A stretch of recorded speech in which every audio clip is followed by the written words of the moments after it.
Hello, and welcome to Sharp Love Story. Here we share powerful stories of love and the emotional journeys that lead to healing. Don't forget to subscribe and hit the bell icon so you never miss an update. Let's explore the beauty and strength of human emotions together. I chased Charlie for 5 years, and he agreed to marry me 2 months before the wedding. I got into a car accident. I called him 3 times, but he hung up on me each time because his junior sister suggested that he ignore me for a while.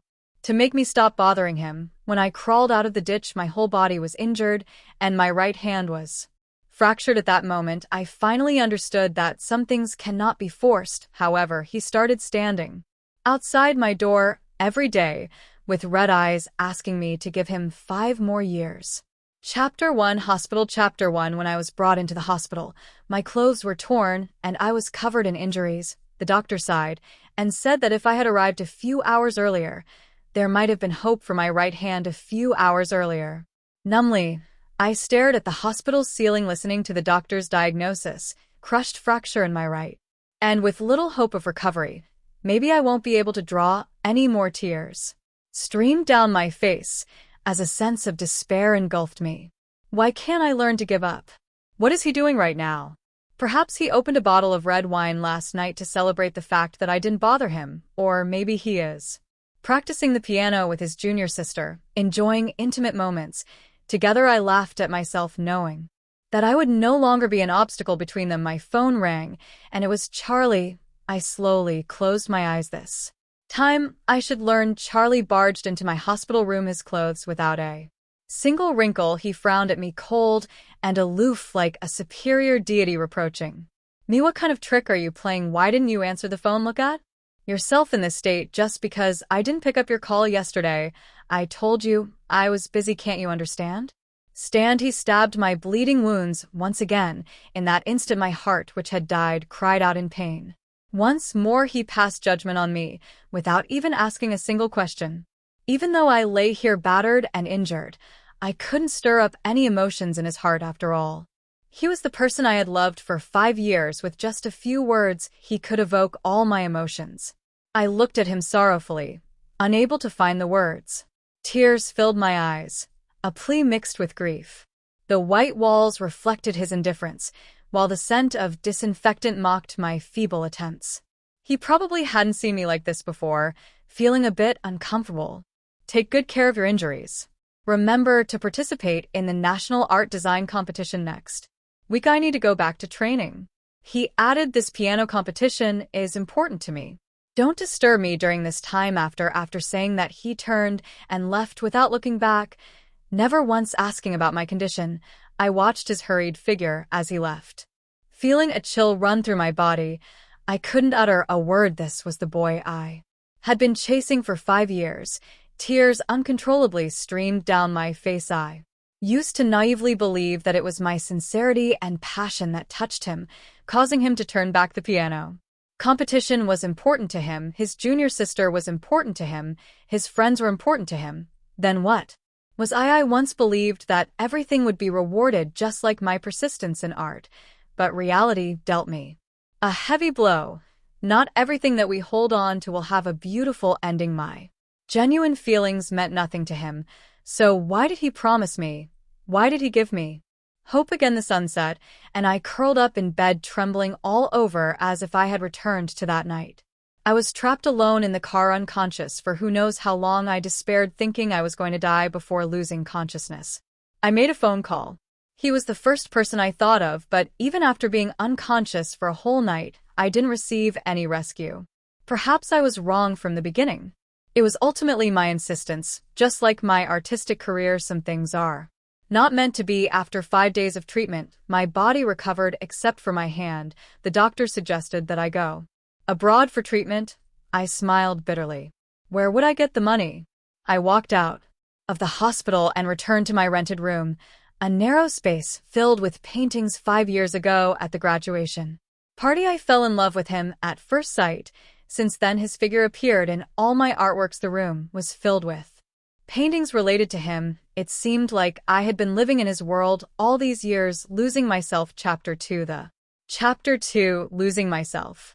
Overwhelming suppression of emotions made me feel suffocated. I looked at the room, filled with paintings depicting his figure, and screamed out loud as my emotions burst. At that moment. I randomly tore pieces of paper and stomped on them, crazily ripping apart meticulously drawn artworks. The room was a mess, serving as an outlet for my emotions. I sat on the floor and cried out in pain. It was all ruined. Everything was ruined. There was one more painting, my favorite one, framed on the wall, but I had overlooked at it. Was the painting I made when I first saw Charlie. Trembling, I reached out my hands, wanting to touch it, but it felt as if I was being electrocuted. Tears streamed down my face, and I remained frozen in place. In reality, I'm not as strong as I imagined. 3 days later, Charlie found me at the art exhibition. He angrily questioned me, his eyes seemingly ready to spew fire. Why didn't you participate in the competition? Do you know that you had the best chance of winning? Do you understand how important this competition is? If you want to throw a tantrum, at least consider the occasion. A series of questions struck my already numb heart in that moment. I had so many things I wanted to ask him, but they condensed into one sentence. Oh, congratulations on winning. Charlie's expression softened slightly. So you watched the competition. Why didn't I see you that day? You left so early without waiting for me. I didn't go. I guess with his talent, winning the competition would have been a piece of cake for him. I pointed at the paintings all over the room and asked softly, do you find these paintings beautiful? My eyes were filled with pity. This art exhibition was probably the last time I would bring out my past artworks. I quietly watched the crowd passing by, occasionally stopping in front of a painting, admiring the artist's artistry. There was one of my paintings among them. Charlie rubbed his temples and held my hand. Summer, I've been busy the past couple of days and neglected you, but you also know how important this competition is to me. Dress up tonight and accompany me to the gathering. I don't have time. I looked at him calmly. Charlie Leeton, break up. He laughed as if he heard a joke. Break up. Then he spoke gently. Summer, be good. After tonight's event, I'll be there for you. I tilted my head and thought for a moment, no, it's not good. We're breaking up. He took a step forward, imagining countless times how he would embrace me gently in his arms and comfort me. But in that moment when he touched me, I pushed him away and let out a fierce scream. The whole room was drawn to my voice. The fragile balance I had maintained was unexpectedly shattered. I crouched down, holding my head as intense emotions searched through my brain once again. Resentment, unwillingness, pain, disappointment, despair, all the efforts and pursuits of my first half of life turned into nothingness in just one night. But I had a chance to be saved. Didn't I? If only a few hours earlier, if only he had answered the phone, if only he had patiently listened to me. He froze instantly, standing still in disbelief, not daring to take a step forward. Summer, it's me. What's wrong? He looked lost, like a child, cautiously unaware of what had happened. It took great effort for me to control my emotions. I slowly walked out of the hall, with Charlie following behind. I turned my back to him and said, I want some quiet back at home. I sat alone in the studio, sometimes feeling like laughing and sometimes feeling like crying. I thought I had become indifferent, but upon seeing Charlie, a strong sense of injustice engulfed my entire being. The room was brightly lit. During this time I slept with the lights on. As soon as darkness fell, involuntary memories of that pitch black night flooded back. The intense pain surged through my body, and the lifeline I tried to grasp ended up bearing my artistic career. Chapter 3: I harbor resentment towards Charlie and my. Chapter 3: I harbored resentment. Heart, but reason tells me that he has no obligation to save me, and I shouldn't blame him, but I can't control myself. He is my boyfriend. We had plans to get married. Even if he could have given me a few more seconds, allow me to say something instead of abruptly ending the call because he was busy, or perhaps that night he could have called me when he realized I hadn't returned home. I never stayed out all night before he knew when I told him. I really did tell him. The scattered sheets of paper on the floor seemed to mock my foolishness, and my presence feels like a joke when I was young and learning to Paint nobody supported me, I walked alone, and I've gained some fame along the way. But it seems like fate played a cruel joke on me, blatantly telling me that these achievements, the happiness, were all temporary gifts. Now it's time to take them back. I throw all my art supplies into the trash bin, put my artworks in a bag ready to throw them away tomorrow in the middle of the night. I receive a message from a friend. Charlie announced our engagement at the banquet.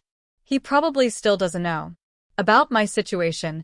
How can someone who can no longer paint participate in a competition? He celebrated his own success at the banquet while also announcing his engagement without revealing the name of the bride. Everyone congratulated him, their eyes subtly shifting towards Iris. By his side, the perfect couple, so well matched. I lion. My narrow rental apartment surrounded by brokenness with absurdity filling the pages. The next day, their names and videos appear on the trending list. Piano prodigy Charlie announces his impending marriage to Iris, the daughter of his teacher. Beneath a chorus of congratulations in the afternoon, Charlie showed up at my door. This should be his first time coming to my place. Coincidentally, I also planned to clear things up. I opened the door for him, and he looked around the empty room for a moment. Where are your paintings? I can't paint anymore? What kind of joke? Is this what happened? Why did you block me? Charlie stared at me disapprovingly, as if reprimanding a disobedient child. Summer stopped being ridiculous. Our wedding is in a month. I know I've been neglecting you during this time, but you can't always act so immature. Pack up and come home with me. His indifference made it seem like this whole situation was just a comedy for him. I laughed, and as I laughed, tears started streaming down my face. Go home. Go to what home? Is it your home with Iris? You've already made it official on WEA. What am I supposed to do? He furrowed his brows, his gaze distant. I announced during engagement last night I wanted to surprise you, but you weren't in a good condition, and the media misunderstood. It's my fault for not handling this properly. I've already asked someone to remove it from the hot search. This has nothing to do with Iris. She's also a victim in every word in between the lines. He was defending Iris and blaming my absence. Victim? Innocent? Then what am I? Just a joke. Tears streamed down my cheeks, and for the first time, he didn't show any signs of annoyance. Why didn't you answer my call that night? I did answer, didn't I? I was practicing the piano. You know how important that competition was to me. He sat on the couch, clearly annoyed. Why did you answer my call and then hang up? I confronted him. Can you stop making a scene? I told you I was practicing. You called 3 times in a row. His voice grew louder, and he suddenly realized his outburst. I'm sorry, Summer. It's my fault. Through my tears, I looked at him. Did Iris tell you not to answer my calls? Chapter 4. Chapter 4. Did Iris tell you not to answer my calls? Furrowed his brows, wanting to reach out and wipe away my tears, but I dodged his hand. This has nothing to do with Iris. Can you please stop causing a scene? Would I intentionally call you 3 times if I didn't think you deliberately ignored me to save face in front of her? He started getting agitated. Summer, stop making a scene. Charlie, I watched the surveillance footage from that day. That day he was practicing the piano when my call came, and Iris suggested that he hang up and continue practicing, making jokes about him being a henpecked husband. Although he answered my call, he didn't give me a chance to speak and simply hung up that night. I didn't say goodnight to him as usual, and I didn't go home. He didn't notice anything out of the ordinary, or perhaps he did notice, but didn't care. Even if he had a little bit of concern for me, would things have been different? He looked surprised. You actually watched the surveillance footage over such a small matter? A small matter? Yes, it was a small matter. That night I had a car accident on my way back home. I called you 3 times, and you hung up on me 3 times. I missed the best opportunity for treatment, and now I can't paint with my right hand anymore. Yes, it's a small matter, just a small matter. I laughed maniacally, trying to push all the blame onto him. Why didn't he answer that call? Why did he give me hope and then bring me despair? Marriage. I once thought he was someone I could trust for a lifetime, but I never expected that because of a stranger's words. He would hang up on me 3 times. I broke down in tears from beginning to and I was the outsider. His voice trembled slightly. Why didn't you tell me earlier? I looked into his eyes. Have you ever paid attention? How many times have you visited me? At the hospital. Once. What was the first thing you noticed when you saw me? When did you realize that I had blocked you? Hint of panic appeared in his eyes as things spiraled out of his control. It was this morning, right? You didn't notice. For the whole week you never asked me once. A painter who can no longer pick up a brush, a pianist who can no longer play the piano. He knew the importance of hands to us. I flew towards him like a moth to a flame, unaware that it was abyss that would destroy me. Silence spread between us, bitter tears flowing into my heart. I'll take you to receive the best treatment. There must still be hope. He paused for a moment, reaching out to grab me. There's no hope, Charlie. It's over. I couldn't see a glimmer of hope in the future. I didn't know what life would be like from now on, but the life I had worked so hard for was all in vain. I had countless fantasies about painting about Charlie. He was even in my paintings. In an instant, everything was destroyed. What do you mean by it's over? He asked anxiously. Everything, let it all. And I said, closing my eyes in pain. No, our wedding is next month. He rejected it outright. You can replace me with Iris. We have a similar build. She should be more than willing, I said with self-mockery. It's already trending. We can't disappoint the internet users. His face turned pale, as if I had committed an unforgivable crime. It was truly laughable, wasn't it? Him who shut me out in the first place. Charlie, I have another question. Why did you agree to marry me? Don't say it's because you love me. My voice was filled with bitterness. He fell silent, and I didn't look up to see his expression. Chapter 5. I still went to his house with him. He said he could cure my hand. He took me to see many renowned doctors, but they all shook their heads. He started to accompany me, frequently discussing wedding details. Gradually, I stopped hoping. Iris wore a custom-made wedding dress, the style that Charlie showed me a few days ago. Her exquisite makeup and red nails showcased her vitality. She looked at me with arrogance. Summer, is this wedding dressed beautiful? She calmly led me downstairs, walking around the house as if she were the true owner, while I was just an insignificant outsider. The nanny poured us 2 cups of tea. Iris, you and our young master are finally getting married. This wedding dress is so beautiful, personally chosen by the young master. Took a lot of thought. Iris smiled and asked them to leave. Samurai wanted to talk to you today. She put down her cup and settled comfortably on the couch. Summer, during that time Charlie was busy training, and I silently stayed by his side. He didn't have enough time to deal with you, and you were clinging to him. I suggested that he shouldn't answer your calls. After all, it wasn't anything important. I awkwardly laughed, sitting on the couch in my cramped white dress like a guest. You should know that my father is Charlie's teacher. I can bring support to Charlie, and now you are just a burden to him. Before, Charlie was more playful, and I didn't say anything, but now that our 2 families are getting married, it would be better for you to leave. I don't want to see you on that day. She had a smile on her face with elegant demeanor and graceful speech. I had a pale complexion and couldn't refute what she said. Iris, don't worry, I will leave. And please take good care of Charlie. Don't let him bother me anymore. Iris's face changed, and she chuckled softly. Leave this place. Find somewhere else to live. The car accident that day must have left a deep impression on Summer. Charlie and I have known each other since childhood. You shouldn't compete with me for Charlie. I looked at her in disbelief. Did you do it? She nodded, slightly looking at me contemptuously. What is Summer saying? I don't understand.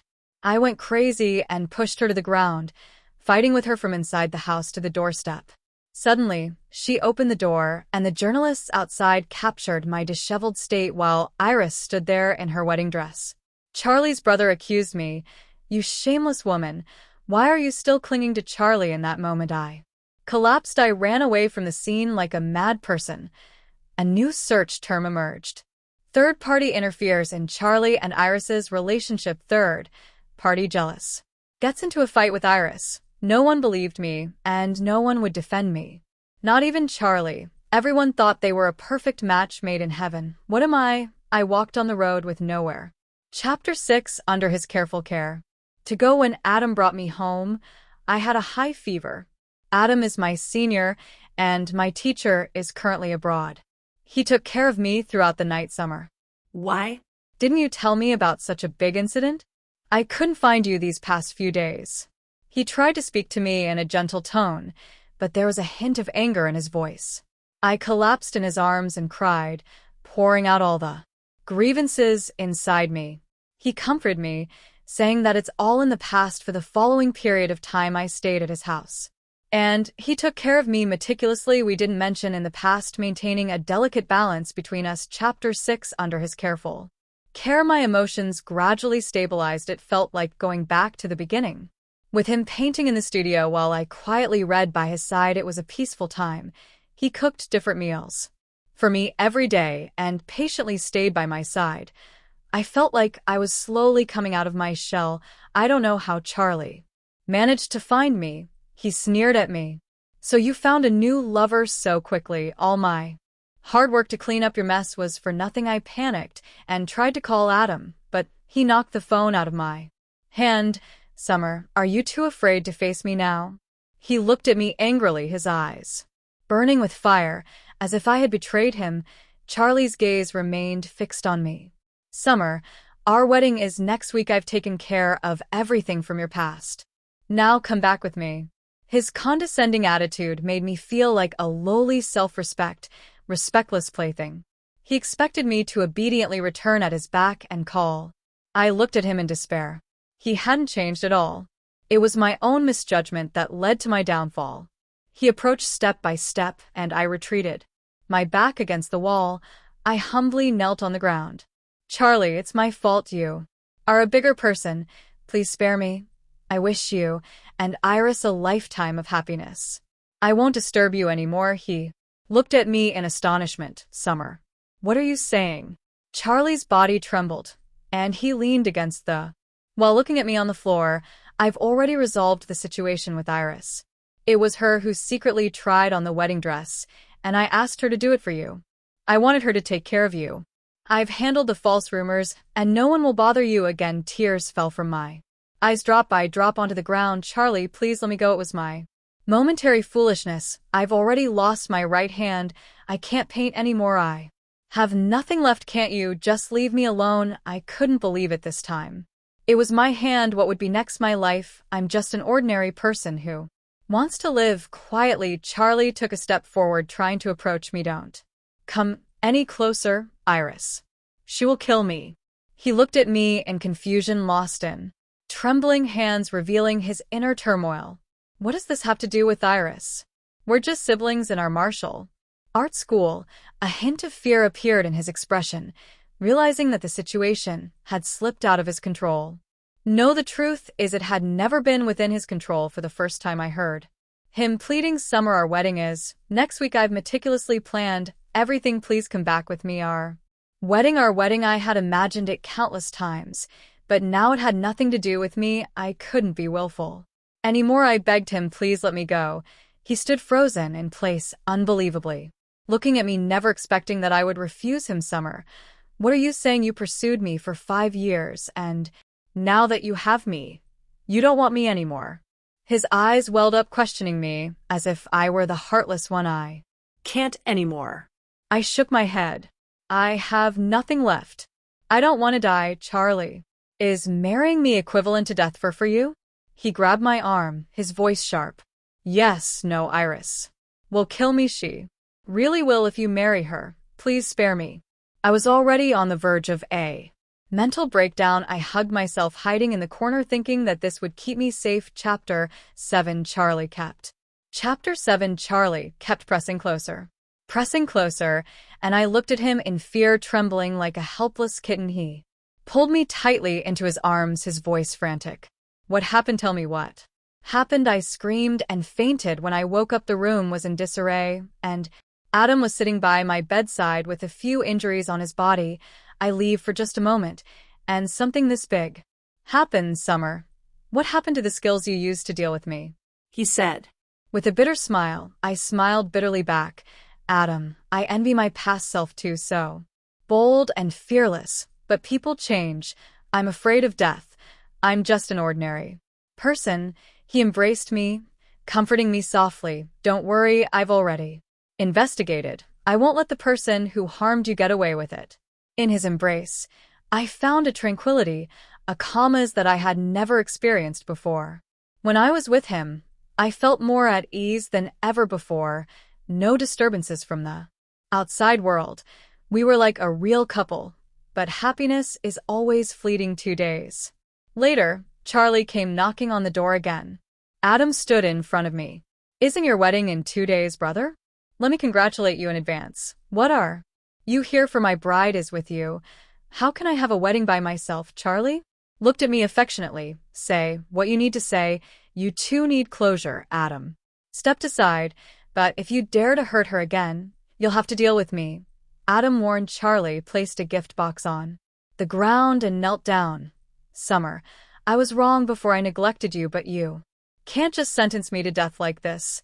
I missed one phone call. You pursued me for 5 years. Now let me pursue you. Give me a chance. Summer, I'll be waiting for you at the wedding venue. If you don't come, I won't get married. I've decided on you for the rest of my life. After saying that, he left, not giving me a chance to refuse. Adam opened the gift box, and inside was a wedding dress, the same style that Iris wore that day. He glanced at me and threw the wedding dress away, making sure to confirm with me, you're not really considering going, right? Please don't go. He looked at himself in the mirror. Your senior brother looks pretty good, right? Why are you so fixated on that guy? Not forgetting to shout downstairs to Charlie, who hadn't gone far yet. Brother, since you have no brains, I won't blame you. I'll give you a big gift for your wedding, and 2 days on the day of the wedding, my senior brother dressed up and asked me to do the same. I looked at him and surprised. The other day you said you would give him a big gift. You're not planning to send me. Are you my senior brother? Immediately got defensive. How could I possibly send you to that guy? I'm taking you to watch a good show. The thing I asked you to investigate has made progress. I found evidence. Trust your senior brother, my dear. Under his persuasion, I was successfully persuaded to go out with him. He drove me to Charlie's wedding, and I began to feel more and more like I had been deceived. At the wedding venue, Charlie and Iris' names were displayed along with their photos. I felt nauseous. Adam asked me to wait a little longer, saying he had a big gift for me. What kind of gift? To watch their wedding. The guests had already entered, and there were several reporters outside. Iris, wearing a wedding dress, slowly stepped out of the car, still in the same style as that day. Iris' father and Charlie's parents were all present. Chapter 8. Until Charlie saw Iris. Charlie stood at the wedding venue, anxiously waiting for the bride's arrival. The wedding march began, and the audience below offered their sincere blessings. Chapter 8. Until Charlie saw Iris' face under the veil, his expression changed drastically. His parents glared at him threateningly, and Charlie's father quietly reminded him not to embarrass everyone present. Charlie's face turned pale, and the audience below noticed something was off with the groom. He stood on the stage like a puppet on strings, mechanically staring at Iris. With cold eyes, Iris looked at him with a shy expression, even though this man in front of her didn't love her. At least she had him, and she had plenty of time in the future. Adam stepped out of the car and waved at Charlie. Charlie looked at him and quickly realized I was also nearby. He abandoned Iris standing on the stage, snatched the microphone from the host, and shouted at me, Summer, I love you. Give me another chance, marry me. In an instant, everyone's gaze turned towards us. Charlie dropped the microphone and ran towards me.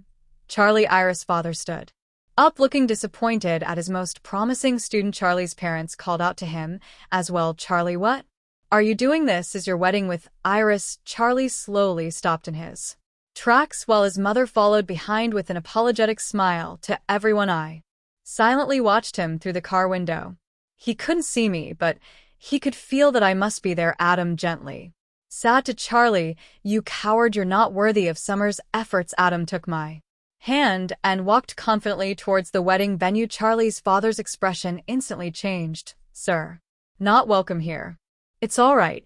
We're not here to attend the wedding, Adam responded Ed with a smile. The reporters immediately aimed their cameras at me.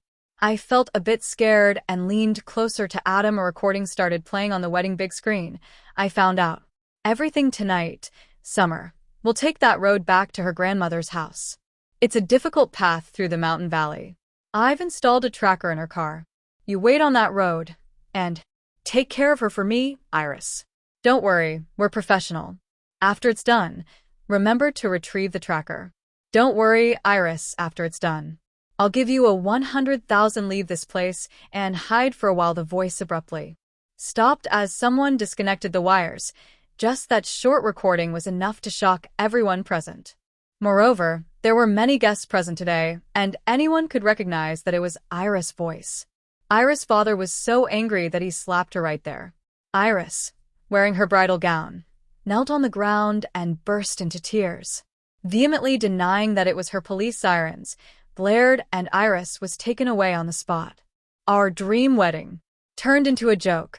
Charlie lowered his head, and under the astonished gazes of people picked up the nearby hammer and angrily smashed it onto his right hand. Tears streamed down his face as he looked at me in pain. Summer, can I offer my right hand as an apology to you? Can you come back, Summer? I'm sorry I didn't. No, it's my fault for causing you so much harm. He knelt on the ground crying. Uncontrollably, yet unable to take another step forward, his mother threw herself onto him weeping while his teacher couldn't bear the blow and fainted on the spot. Adam took me away from there. I started painting at the age of 6, and at 20, I was enchanted by Charlie's charm. 5 years of dedication all turned into a bubble at this moment. He is no longer the young man in my heart, and I have lost the opportunity to paint. I can't quite remember why I was attracted to him in the first place. Perhaps it was that canon, or maybe it was his impeccable suit.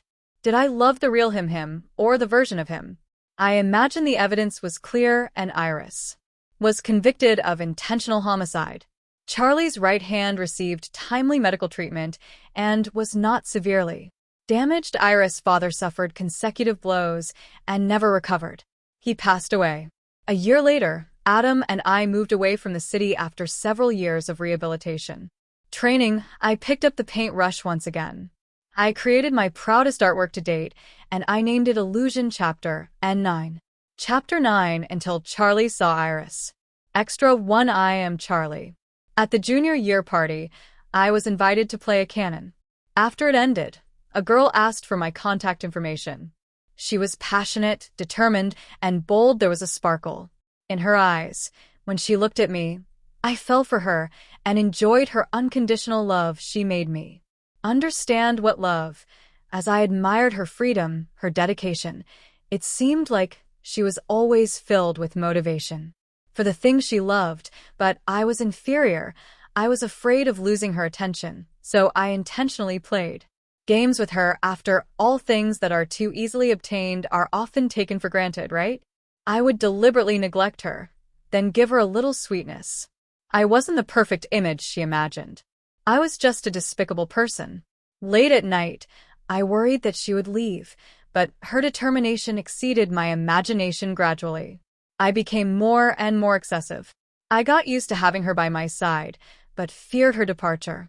I repeatedly tested her limits, but she's also a person and she can get hurt too. I felt her disappointment. Finally, in those repeated tests, she started to distance herself from me, and I became afraid. I proposed marriage to keep her with me, and a spark reignited in her eyes. But I also knew that convincing my parents to accept her wouldn't be easy, yet I didn't want to let go. I had to give it a try. I didn't want her to get hurt, so I decided to face it alone, as I expected. My parents strongly opposed us being together. They believed I was more compatible with Iris, but is what they think truly what's best for me? For the first time, I rebelled against my parents. Eventually, they compromised, saying that if I won the next piano competition, they would accept her. I practiced relentlessly, and Iris came to the piano room. I watched her cautiously. She said, "Charlie, I love you." I thought we were meant to be together, but I also have my pride. Since you're so determined to be with her, I'll let you have her. After all, we had known each other for so long, and there was still some emotional connection between us. Gradually, I relaxed my guard. Iris found out about Summer's route for me. She suggested that I focus on practicing the piano and deal with any issues later. After all, once I won the championship, we could openly be together. Iris said that Summer was a bit arrogant and needed to be properly ignored in order to become more reliant on me. At first I disagreed, but the more she said it, the more I believed it. That night Summer called me 3 times. The consecutive days of training made me restless. Iris was right. They're smiling at me standing by my side as if confirming her words for the first time. I told Summer that I was busy and hung up the phone the second time. I told her not to bother me the third time. I didn't answer the call. Later, I heard that Summer went to the hospital. Iris told me that it wasn't anything serious. So, I took a quick look at the hospital. She seemed down, but I was under a lot of pressure too. I asked Iris to bring her some things for me. The competition was coming up next week, and I just wanted to get through this period. I performed normally and won the championship. As I wished, I planned to officially announce my engagement to Summer at the celebration banquet. I found Summer and invited her to attend the banquet dressed up. I wanted to surprise her and didn't tell her in advance, but she refused, and I didn't know why. It pained me deep inside that night. I still announced the engagement, but someone edited the news and posted it online, making everyone believe that it was Iris. And me. Iris found me and cried, saying she didn't know, either accusing me of hurting her. Chapter 10. I quickly called Summer only to discover that she had blocked me. I went to Summer's house. The empty and deserted house shocked me. That's when I found out that she had been in a car accident that night, resulting in a severe fracture in her right hand that couldn't be fully recovered. A tremendous panic engulfed me. It seemed like fate was playing a cruel joke on me. I thought there were no more obstacles between us, but now I realized that it was no longer possible for us. I brought Summer back home and sought out many doctors, but the chances were slim. I started diverting her attention and meticulously preparing for our wedding. I didn't want to lose her, especially when I was so close to having her. I personally took care of her, accompanied her, but there were times when I wasn't there. In the end, I still ended up causing harm to Summer. The day Summer left, I went crazy. I beat up the person who insulted her, publicly announced our relationship. I realized that protecting her quietly wasn't working. I needed to make it known to everyone that I couldn't be without her, but it seemed like Summer didn't want to turn back anymore. That's all right. Maybe she just needs some time to think it through. After all, she had pursued me for so many years now. It was my turn to chase after her. I stood at the wedding venue, stubbornly waiting for Summer's arrival. A bride in a wedding gown slowly walked towards me, and my eyes lit up. But when I saw that it was Iris, my heart turned into ashes. Of course. Why would Summer come? I looked at my parents, who assured me that Summer would come back, and asked me to wait patiently. They had promised. My parents warned me, my teacher watched me, and the guests offered their blessings from all directions. It felt like I was carrying 1,000 pounds on my feet. But then I saw Adam, the man who had been by Summer's side, loudly shouting about my cowardice. Summer must have come. I ran towards her car. Summer was waiting for me, and I couldn't let her down. Strength returned to me, and I shouted, "Summer, I love you. I love you. Summer, I truly love you. I want to marry you. I want to give you a wedding. I can't imagine a life without you. You are like a beam of light that illuminates my life. Your freedom, your passion, your determination. You have no idea how wonderful you are." Adam looked at me and said something with a hint of dignity. Adam really gave me a big gift. After listening to the contents of the recording, my face turned pale, and I couldn't dare to look into Summer's eyes again. It was my fault that I hurt Summer. Iris was taken away on the spot, and the wedding that all three of us had anticipated became a joke. I smashed my own hand, wanting to apologize to Summer. I resented Iris. I resented my parents, but ultimately it was my own fault. It was too late for everything. I could no longer find my light. Many years later, I ran into Summer and Adam at a restaurant. They were together. I borrowed the piano in the restaurant and played a canon. My skills had matured since the first time we met, but I lost the girl who was once everything to me. Extra to I am Adam, Summer Sr. I have a secret.